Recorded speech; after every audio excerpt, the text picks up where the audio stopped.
Très bien. Vous sentez fatigué? Voilà. Vous vous sentez un petit peu fatigué? Oui. Oui.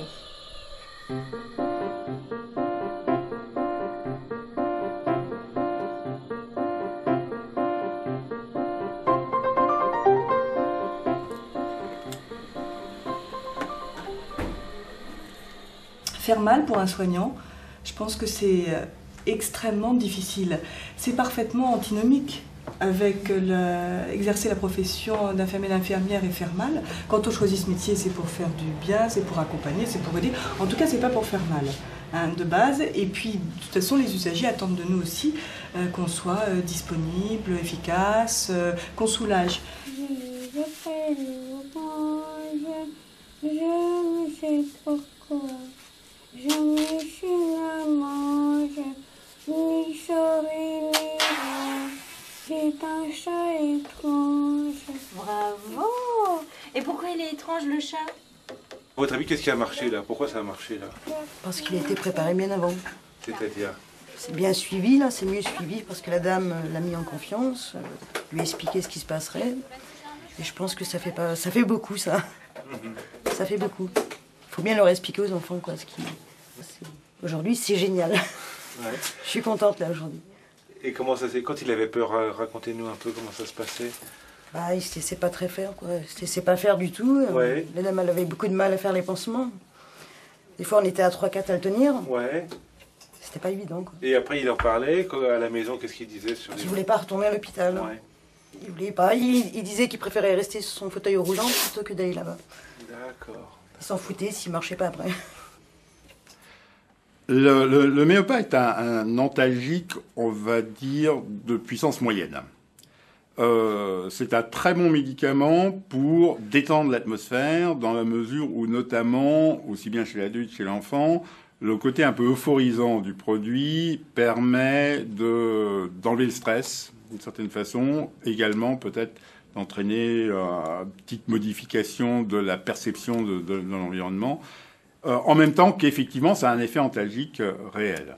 La situation du Méopa sur l'échelle classique de l'OMS en 3 paliers, on pourrait dire que le Méopa pourrait être un palier 2 à peu près. Le Méopa est un excellent produit parce que facile à administrer et d'action rapide, mais il faut en savoir les limites sur le plan, on va dire, analgésique. Ça n'est pas une anesthésie complète qu'on fait sous Méopa. Alors dans le cas de l'anesthésie générale, on utilise du protoxyde d'azote avec de l'oxygène, bien évidemment, et depuis fort longtemps.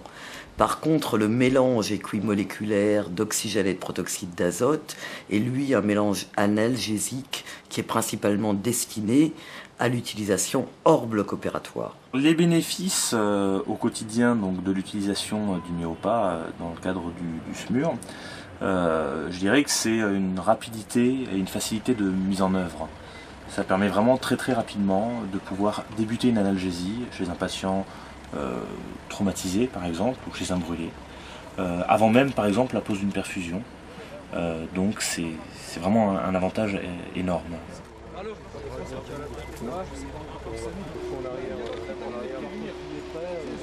Nous, on l'utilise donc essentiellement en traumatologie. L'intérêt principal, c'est de pouvoir mobiliser des patients très douloureux et qu'on ne peut pas bouger sans analgésie. Donc le Méopa permet en quelques minutes d'obtenir une sédation, une analgésie et une anxiolyse en fait, et aussi de placer donc la perfusion pour passer la morphine qu'on associe toujours au Méopa.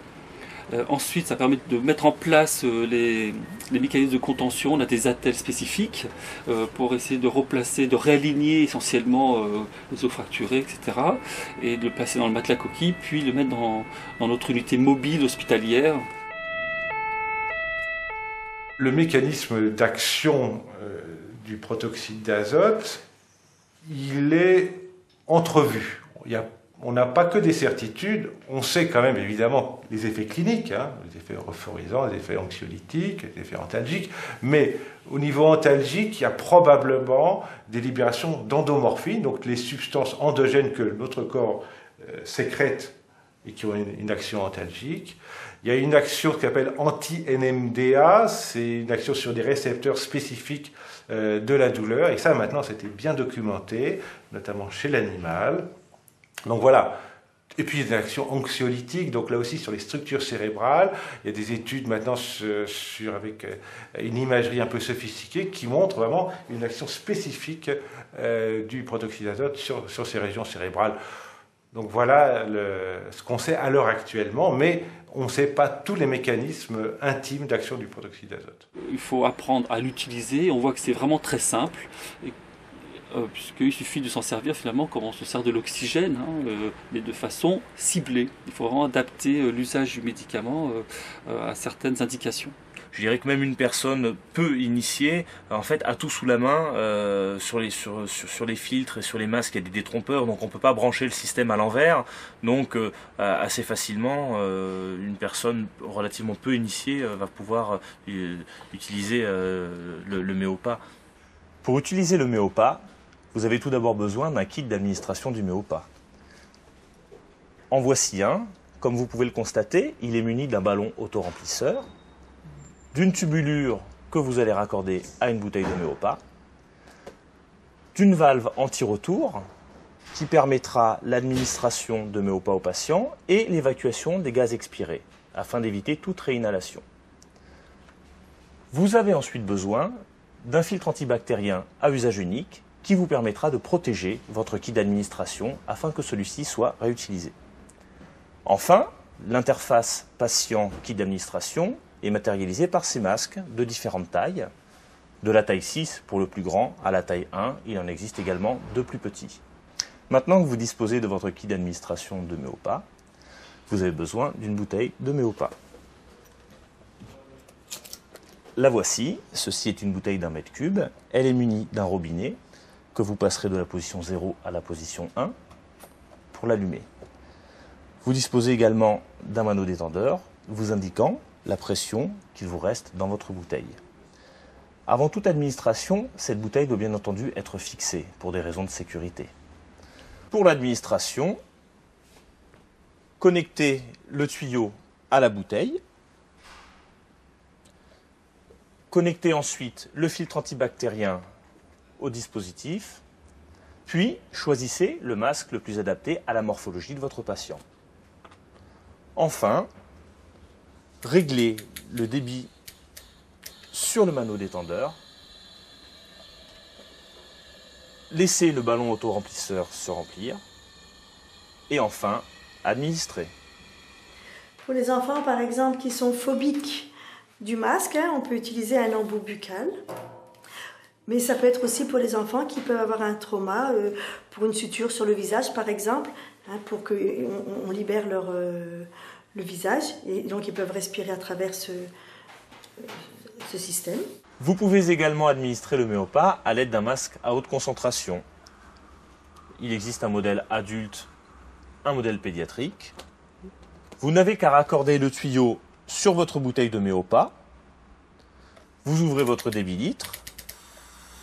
Prenez bien garde à laisser la poche réserve se remplir. Une fois celle-ci remplie, vous n'avez plus qu'à appliquer le masque sur le visage du patient. Dans certains lieux qui sont clos, fermés, ou dans des lieux où il y a des soins réguliers et répétés, on peut, pour évacuer les gaz, utiliser un système d'évacuation.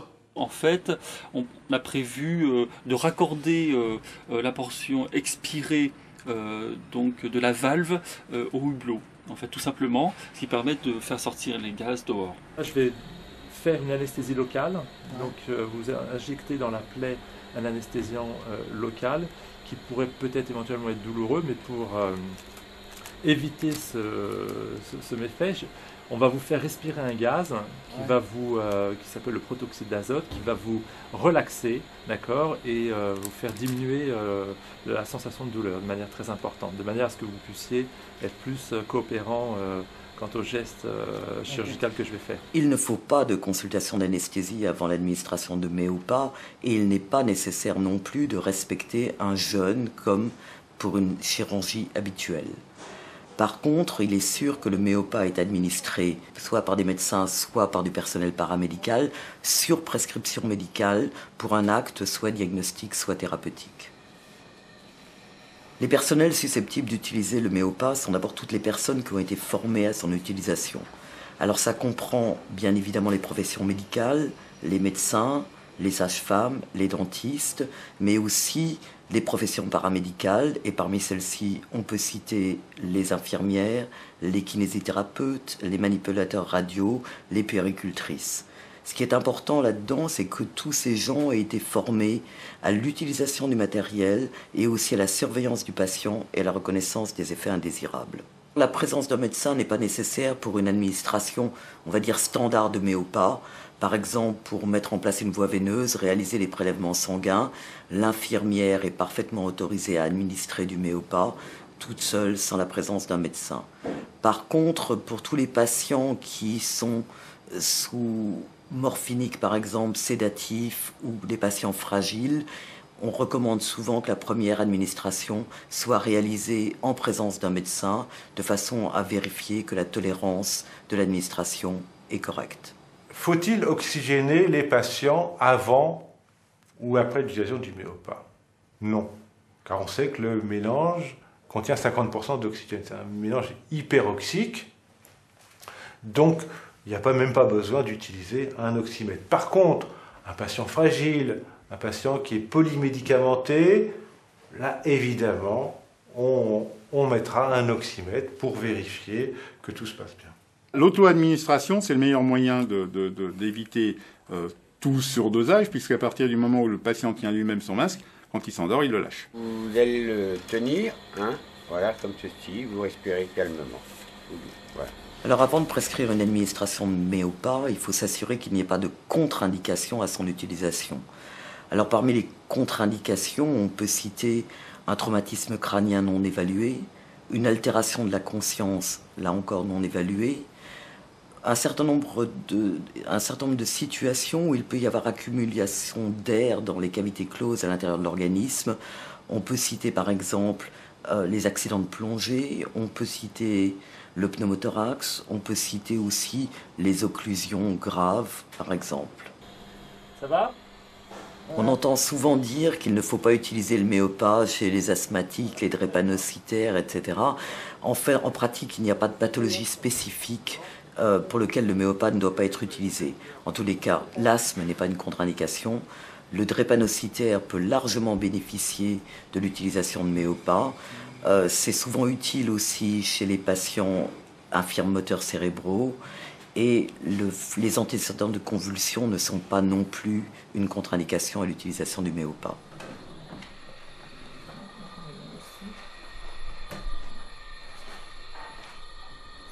Quand on veut qu'un soin se déroule bien, je pense qu'il faut s'adapter au patient. Donc si c'est une personne, un adulte, ben c'est pareil, il peut être assis dans un fauteuil pour qu'il puisse vraiment se détendre. Et chez l'enfant, c'est la même chose. On va essayer toujours de privilégier son confort parce que comme il va avoir un relâchement, ben que, bien sûr qu'il ne tombe pas, hein, qu'il soit maintenu de façon souple. Il faut pas me mouiller, Tibia. Allez, tu veux t'allonger un petit peu? Tibia, de ce côté-là. Allez, viens. Tranquillement. Voilà. T'as vu? Le peu de cas d'opposition qu'on a, ça n'est pas par rapport au Méopa en lui-même, c'est plus par rapport à ce côté phobique. On met un masque sur le visage de quelqu'un, il sent pourtant qu'il y a un flux de gaz, il arrive à respirer, mais il a l'impression que ce masque l'oppresse, il a la sensation d'étouffer. Alors par rapport à ça, c'est vrai que c'est assez difficile, quand vous avez des personnes qui sont vraiment très paniquées, de leur faire entendre raison et de leur dire « mais non, vous n'allez pas étouffer ». Il y a un gaz mais qui arrive, vous pouvez respirer, essayez. Malgré tout, on peut avoir parfois quelques oppositions. C'est le principal problème qu'on pourrait dire que l'on rencontre. Mais c'est assez exceptionnel. De temps en temps, on voit des enfants qui veulent bien recommencer. Et donc je leur dis que si de nouveau ça se passe mal, eh bien, on arrête l'inhalation du Méopa. Des fois, ils peuvent dire que ça sent mauvais. Hein, le gaz sent mauvais. Alors, on sait que le Méopa, c'est un gaz incolore et inodore. Et souvent, la mauvaise odeur, c'est des enfants souvent qui ont été opérés. Et donc, ils ont le souvenir de l'inhalation, de l'anesthésie générale. Et effectivement, les halogénés ont une odeur très spéciale et qu'ils n'oublient pas. Donc, je leur fais prendre conscience que le gaz ne sent rien. Et s'ils trouvent que ça a une petite odeur, je dis que c'est sûrement véhiculé par le caoutchouc, par le masque.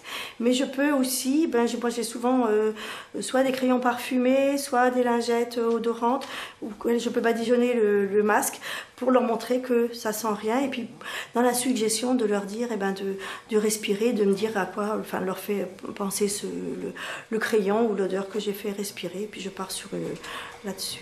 Voilà. Alors, ce qu'on va faire, on va commencer à bien se détendre, d'accord? Et à bien respirer dans le masque, tranquillement. Tu vois? Parce qu'en fait, plus tu vas souffler dans le masque, plus ça te fait tousser un petit peu. C'est pas grave, on va continuer tranquillement. Les effets indésirables sont mineurs, relativement fréquents, on va dire dans 10 à 15% des cas. Alors ces effets mineurs peuvent être de plusieurs types, des désorientations, des agitations, ou bien des vomissements, ou bien des impressions de dissociation assez difficiles à expliquer. Enfin, globalement, c'est tous des effets mineurs, fugaces, et qui disparaissent extrêmement rapidement après la fin de l'administration.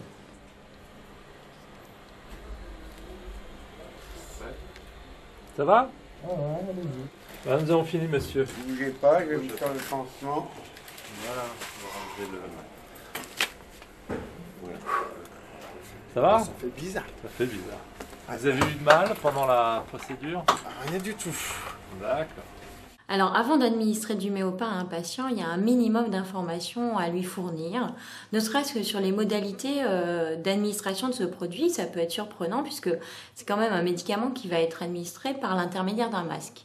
Donc, il faudra quand même lui expliquer que c'est un gaz qui va respirer et que c'est au fur et à mesure des respirations qu'il va pouvoir se détendre. Et puis, il faudra l'informer de ce qu'il peut ressentir. Alors des effets attendus, mais aussi des effets un petit peu plus surprenants. Il vaut mieux avoir prévenu les patients de ces sensations et surtout leur dire que c'est normal, qu'ils peuvent ressentir ça et que c'est pas parce qu'ils ont ces sensations-là que ça ne marche pas. C'est parce que tu es très gourmand, hein. Ça fait des petits picotements dans ta bouche. Ça fait quoi? Raconte-moi un peu. On dirait des fourmis. Ah, c'est rigolo, mais c'est normal. C'est le masque en fait, c'est l'art magique. Parfois, il fait des petites fourmis partout. On prévient les patients, ça peut vous rendre un petit peu nauséeux, voire vertigineux, quelques minutes, une sensation un peu d'ébriété qui peut durer quelques instants. Et il y a un certain nombre de patients qui réagissent de façon dysphorique. Hein. C'est le gaz hilarant, et il y a des gens qui sont hilarants. Voilà, très bien, très bien. Voilà, super, génial. Sous Méopa, il y a une relation différente qui existe entre le patient et l'infirmière qui administre le Méopa. Et bien souvent, il y a une suggestibilité qui est renforcée, augmentée, et les gens qui font de l'hypnose le disent parfaitement, que leurs capacités sont multipliées, et que comme ça, il va y avoir un effet vraiment additif.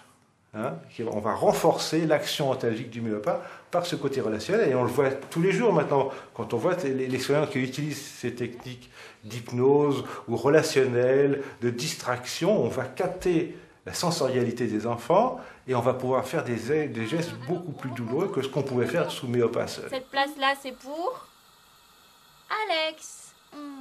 Alex. Alex, c'est moi qui est devant. Voilà, c'est toi qui es devant, bien sûr, évidemment. Dans l'explication que je vais leur donner, je ne leur dis jamais qu'ils ne vont pas sentir. Parce qu'effectivement, ils vont avoir moins mal et sûrement moins peur, mais ils vont sentir qu'on les touche. Donc je vais leur dire qu'ils sentiront qu'on les touche, mais la douleur devra être diminuée. Mais de toute façon, je m'engage toujours, et avec la personne qui fait le soin, si vraiment c'est trop douloureux, d'arrêter le soin. Par un geste, par une phrase. Malheureusement, ce n'est pas une méthode efficace à 100%. Il y a quelques échecs. Et donc ça, il faut savoir l'accepter et à ce moment-là d'utiliser d'autres méthodes ou d'autres moyens antalgiques. Mais ce qui est très important, c'est d'évaluer la douleur du soin une fois que le soin est terminé, parce que très souvent, on a des grosses surprises. On peut avoir l'impression qu'un soin s'est bien passé alors que la douleur, l'enfant a ressenti une douleur, il est capable de nous dire qu'il a eu une EVA par exemple à 7. Alors, Ça va bien. au niveau de la douleur, comment ça s'est passé pour ta main? J'ai rien senti. T'as pas senti? J'ai senti de moment que j'ai senti l'eau et j'ai senti que ma main chauffait un peu, mais c'est parce que c'est la douleur un peu que quand je me suis brûlé la main. Mais contrairement, des fois, on a des mauvaises impressions et l'enfant ne se rappelle que de l'histoire que l'on a pu raconter et pas du tout du soin. Donc, c'est important de faire formuler à la fin du soin comment celui-ci a ressenti le soin. C'est pas notre impression qui compte, mais c'est comment l'enfant a vécu ce soin. On l'a emmené en avion, maman. Hein, maman.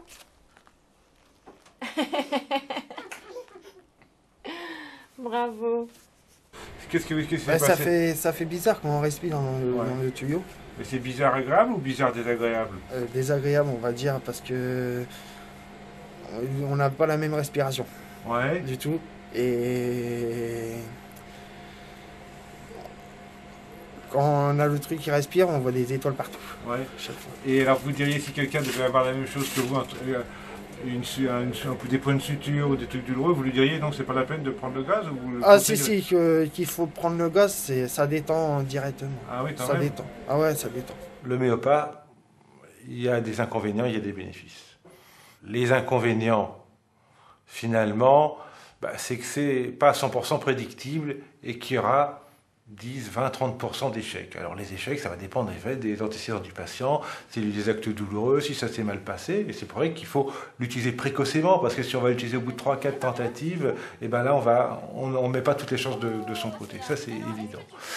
Les causes d'échec aussi, si on n'est pas à l'aise avec l'homéopathe, et plus on aura l'expérience, plus le taux de succès va être grand. Actuellement, c'est un peu la banalisation du l'homéopathe dans certaines équipes, certains services d'urgence, on va vouloir faire tout et n'importe quoi avec l'homéopathe. Il y a certaines réductions de fractures, ça doit se faire avec une vraie anesthésie ou une anesthésie loco-régionale.